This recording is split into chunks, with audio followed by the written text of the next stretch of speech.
आरती उतारली, खूब जय जय जय जय कर रहे हैं, 2-2 घंटे भगवाना गेलो भैरी।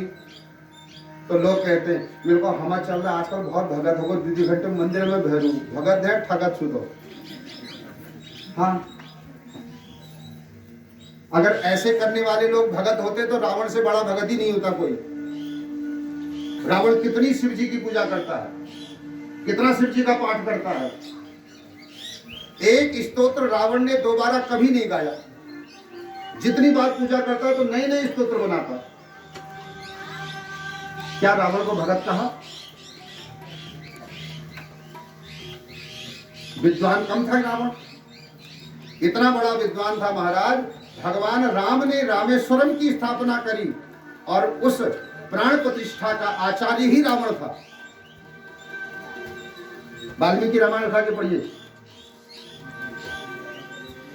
राम जी जब लंका पर विजयी प्राप्त करने के लिए जाने लगे तो राम जी ने सोचा मैं अपने इष्ट को मनाऊं, क्योंकि जब इष्ट मेहरबान तो फिर आदमी पहलवान। देखो, इष्ट को हमेशा प्रसन्न रखो, खुश करो, ताकि इष्ट तुम्हारे पर कृपा करे, तुम सारे रास्तों पर विजयी होते चले जाओ, आगे बढ़ते चले जाओ। और ये सामर्थ्य इष्ट की है। तो उन्होंने सोचा, राम जी ने सोचा मैं अपने इष्ट भगवान शंकर जी को प्रसन्न करूं। क्या करूं? बोले लंका पर चढ़ाई करो, उससे पहले रामेश्वरम की स्थापना करो, शंकर जी का शिवलिंग स्थापित करो, पूजन करो बालू का बना के। तो ब्रह्मा जी जामन जी से कहा ये बताओ इस वक्त पृथ्वी में सबसे ज्यादा विद्वान ब्राह्मण कौन है? देखो, कोई श्रेष्ठ कर्म कराना हो तो सबसे श्रेष्ठ को बुलाना चाहिए, फिर जैसी सामर्थ्य हो वैसा होगा। तो जामवंत जी ने कहा महाराज इस वक्त जहां तक मेरा अपना निर्णय है, रावण से ज्यादा श्रेष्ठ महापुरुष कोई नहीं है कर्मकांडी। बहुत विद्वान आदमी है और मुझे आशा है अगर उसने आके पूजा करा दी तो तुम्हारी पूजा सफल भी हो जाएगी। ये व्यक्तित्व है रावण का। अच्छा सुनो, राम जी भी गजब हैं। राम जी ने कहा लिखो पत्र, निमंत्रण पत्र बनाया।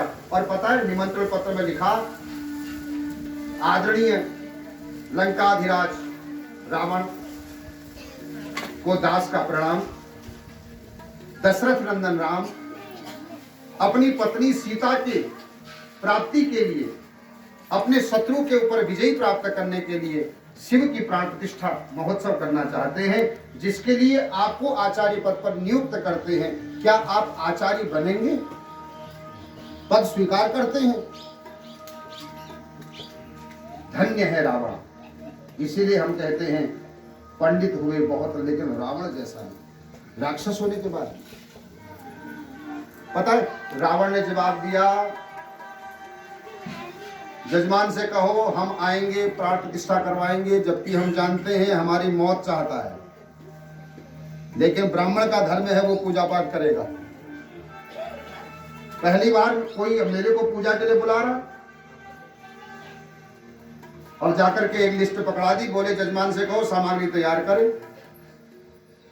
अच्छा आपको एक बात कहूं, जब कोई भी प्रोग्राम तय होता है तो 2 बातें होती है, सामग्री या तो जजमान इकट्ठा करेगा, और जो सामग्री जजमान इकट्ठा नहीं कर सकता उस सामग्री को इकट्ठा करने की जिम्मेदारी आचार्य की होती है, वो करवाएगा, उसका खर्चा भले ही जजमान देगा।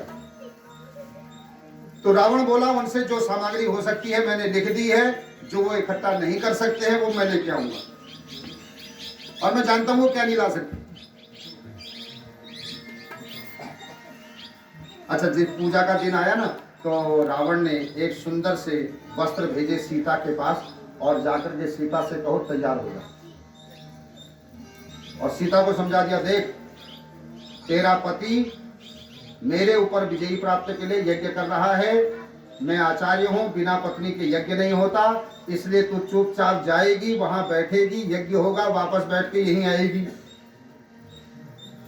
क्या नियम होता था पहले, देखो रावण ने सीता को ले गया, विमान में बैठा दिया, मेघनाथ से बोला ध्यान रखना। जजमान जब बैठे, राम जी बैठे, जब पूजा के लिए।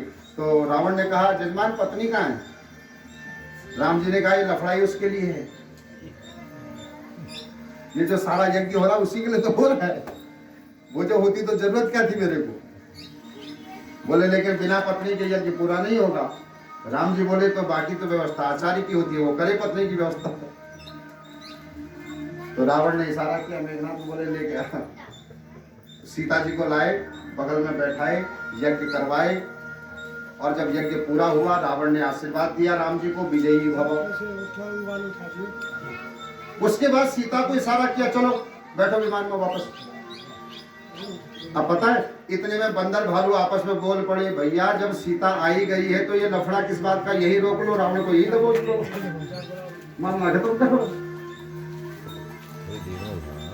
राम जी बोले नहीं, जो जैसे आया है वैसे ही जाएगा। तो बंदर आपस में कानाफूसी करने लगे, लगता है राम और रावण मिले हैं और ये दोनों मिलकर के हम दोनों सबको मरवाना चाह रहे हैं, ये बहाना है भैया। मतलब राम की मर्यादा देखो, बगल में सीता आकर बैठी है फिर भी उसे, और रावण की मर्यादा देखो। उस समय अधर्म में भी धर्म होता था। ये जो लोग बुरे होते हैं ना, वो लोग बुरे धंधे करते हैं पूरी ईमानदारी से, करोड़ों का लेन देन मुंह से हो जाता है और पूरी ईमानदारी से होता है। कहने का मतलब इतना सा है, राजन दान पुण्यादिकम राजा कर्तुम अर्हति सर्वथा। अगर तुमने हमेशा दान किया होता, पुण्य किया होता, यज्ञ किया होता, अनुष्ठान किया होता, जप किया होता, तुम्हारी इस मृत्यु का जो रोग तुम्हें लगा है उस ब्राह्मण श्राप के कारण तुम इससे बच सकते थे, लेकिन अब तुम्हारा बचना संभव है।